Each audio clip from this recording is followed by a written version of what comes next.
आज हम व्यवस्था विवरण की पुस्तक के अध्याय 18 का अध्ययन करेंगे। लेवीय याजकों का वरन सारे लेवीय गोत्रियों का इस्राएलियों के संग कोई भाग या अंश न हो।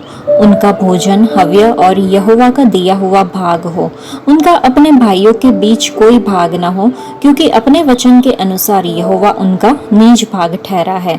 और चाहे गाय बैल चाहे भेड़ बकरी का मेल बलि हो, उसके करने वाले लोगों की ओर से याजकों का हक यह हो कि वे उसका कंधा और दोनों गाल और पेट याजक को दे। तू उसको अपनी पहली उपज का अन्न, नया दाख मधु और टटका तेल और अपनी भेड़ों का वह ऊन देना जो पहली बार कतरा गया हो, क्योंकि तेरे परमेश्वर यहोवा ने तेरे सब गोत्रियों में से उसी को चुन लिया है कि वह और उसके वंश सदा उसके नाम से सेवा टहल करने को उपस्थित हुआ करे।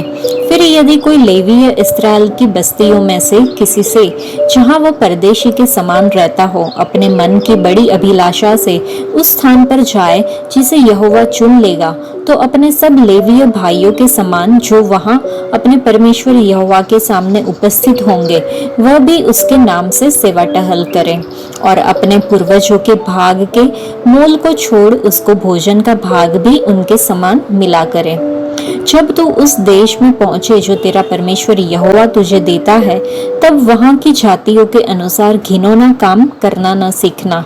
तुझ में कोई ऐसा न हो जो अपने बेटे या बेटी को आग में होम करके चढ़ाने वाला, या भावी कहने वाला, या शुभ अशुभ मुहूर्तों का मानने वाला, या टोनहा, या तांत्रिक, या बाजीगर, या ओझों से पूछने वाला, या भूत साधने वाला, या भूतों का जगाने वाला हो।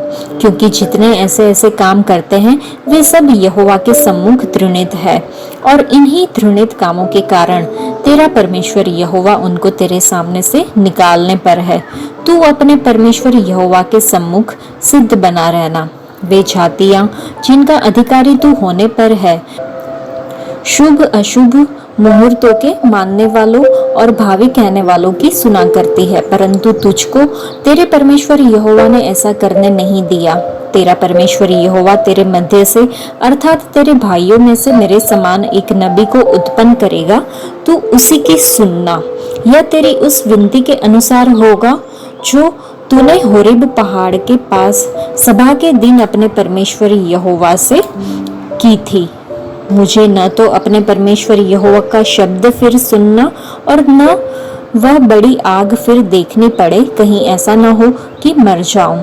तब यहोवा ने मुझसे कहा, वे जो कुछ कहते हैं ठीक कहते हैं, इसलिए मैं उनके भाइयों के बीच में से तेरे समान एक नबी को उत्पन्न करूंगा और अपना वचन उसके मुंह में डालूंगा, और जिस जिस बात की मैं उसे आज्ञा दूंगा वही वह उनको कह सुनाएगा। और जो मनुष्य तेरे वह वचन जो वह मेरे नाम से कहेगा ग्रहण न करेगा, मैं उसका हिसाब उससे लूंगा। परंतु जो नबी अभिमान करके मेरे नाम से कोई ऐसा वचन कहे जिसकी आज्ञा मैंने उसे न दी हो, या पराये देवताओं के नाम से कुछ कहे, वह नबी मार डाला जाए। और यदि तू अपने मन में कहे, जो वचन यहोवा ने नहीं कहा उसको हम किस रीति से पहचाने, तो पहचान यह है कि जब कोई नबी यहोवा के नाम से कुछ कहे, तब यदि वह वचन न घटे और पूरा न हो जाए, तो वह वचन यहोवा का कहा हुआ नहीं, परंतु उस नबी ने वह बात अभिमान करके कही है। तू उससे भय न खाना। इस अध्याय में हमने देखा कि वादा किए गए देश में प्रवेश करने से पहले इस्राएलियों को चेतावनी दी गई थी कि वे नफरत करने वाले कनानियों के साथ न मिले। उनसे कहा गया था कि वे भविष्यवक्ताओं, ओझाओं, सपेरों, विद्वानों, आत्माओं से मेलजोल न रखे।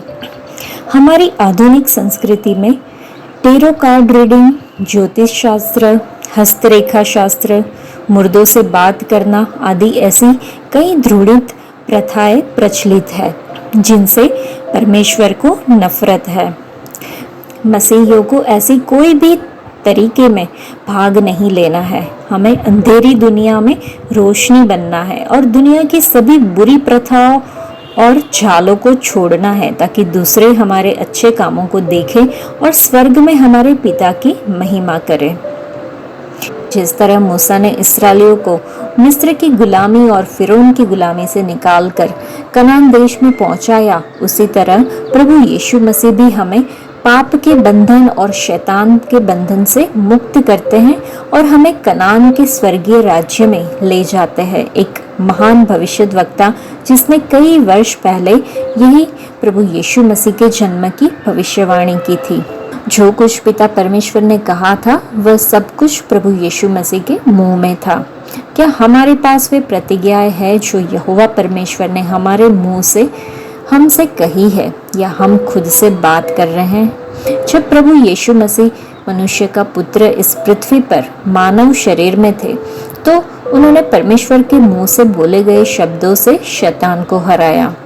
आइए उनके उत्साहवर्धक शब्दों को हमारे मुंह से भी निकलने दे। उस वचन के माध्यम से हम शत्रु शैतान को हरा सकते हैं और उस पर विजय पा सकते हैं। अपने मुंह के वचन से हम अपनी आत्माओं को शाश्वत कनान देश में, स्वर्ग में प्रवेश करा सकते हैं। हमें उन सभी वचनों को सुनना चाहिए जो यहोवा परमेश्वर आज हमसे कहते हैं, नहीं तो वे हमें सजा देंगे। आज हमें उनके वादों को सुनना चाहिए और उन्हें प्रसन्न करने वाले तरीकों से जीने के लिए खुद को समर्पित करना चाहिए।